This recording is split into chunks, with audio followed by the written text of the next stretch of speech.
Hello guys, कैसे हो। तो दोस्तों, आज की इस वीडियो में आपको बताने वाला हूं कि सप्लाई कंपनी में आने का क्या क्या नुकसान है। प्रॉपर इस पर एक्सप्लेन करने वाला हूं। आप कैसे पता कर सकते हो कि कंपनी है कि सप्लाई कंपनी है, क्योंकि सप्लाई कंपनी में आने के बाद इतना बुरा हाल होता है। जो लोग मेरे UAE, Oman, Qatar, Saudi, Bahrain कहीं से भी आप वीडियो देख रहे हो, कमेंट में ज़रूर बताएं कि सप्लाई कंपनी कितनी बुरी होती है और कितना मुश्किल में वर्कर फंस जाता है।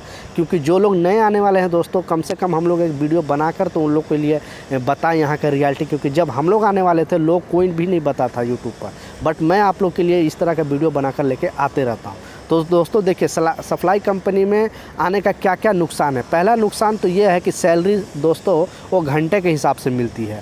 आपको ऐसा नहीं है, मान ली कंपनी में आओगे तो एक अमाउंट हो जाएगा कि मान ली 1000 दरम, तो महीने में कंपनी का काम चले ना चले आपको 1000 दरम मिलना ही मिलना है।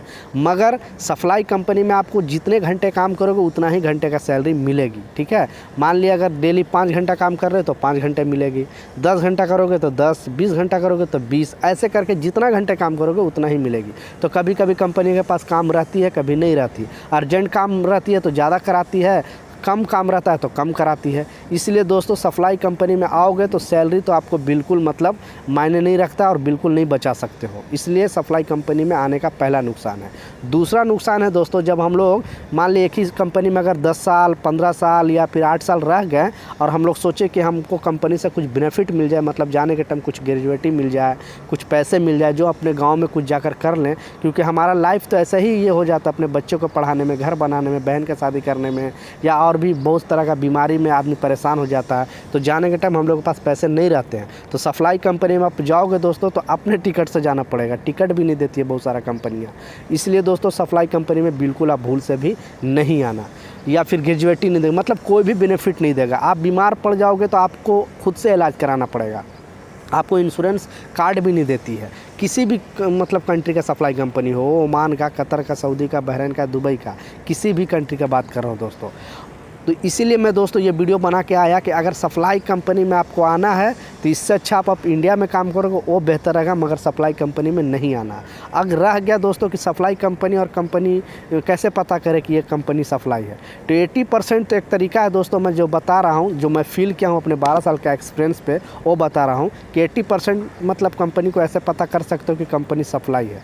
तो जिस कंपनी में दोस्तों, ठीक है, मैन पावर का यूज हुआ है, ठीक है, मान लीजिए फला कंपनी मैन पावर, ऐसे मैन पावर नाम अगर उसमें जुड़ा हुआ है तो 100% चांस होता है कि वो सप्लाई कंपनी है।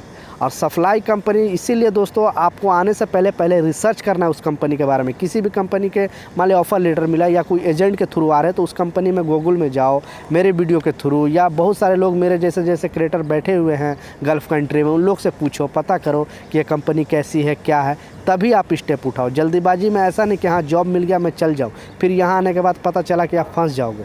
इसलिए दोस्तों, सप्लाई कंपनी में आपको भूल कर भी नहीं आना है। नहीं, मैं जैसा बताया कि इससे अच्छा आप इंडिया में काम करो तो बेहतर रहेगा। सप्लाई कंपनी में आओगे तो नुकसान होगा, क्योंकि बहुत सारा लोग ऐसे जो एक एक महीना यहाँ पे बैठ जाते हैं और खाने का पैसा खुद खर्चा करना पड़ता है अगर सप्लाई कंपनी में आते हो तो। और आपको अगर कंपनी के बारे में डिटेल से कोई भी जानकारी चाहिए दोस्तों, तो चलता वीडियो पर में 4 अंक का कोड आएगा, उस कोड के साथ आप कमेंट करो, आपका भाई ज़रूर रिप्लाई करेगा। मिलता हूं दोस्तों नए अपडेट के साथ, नई जानकारी के साथ। जब तक, जय हिंद।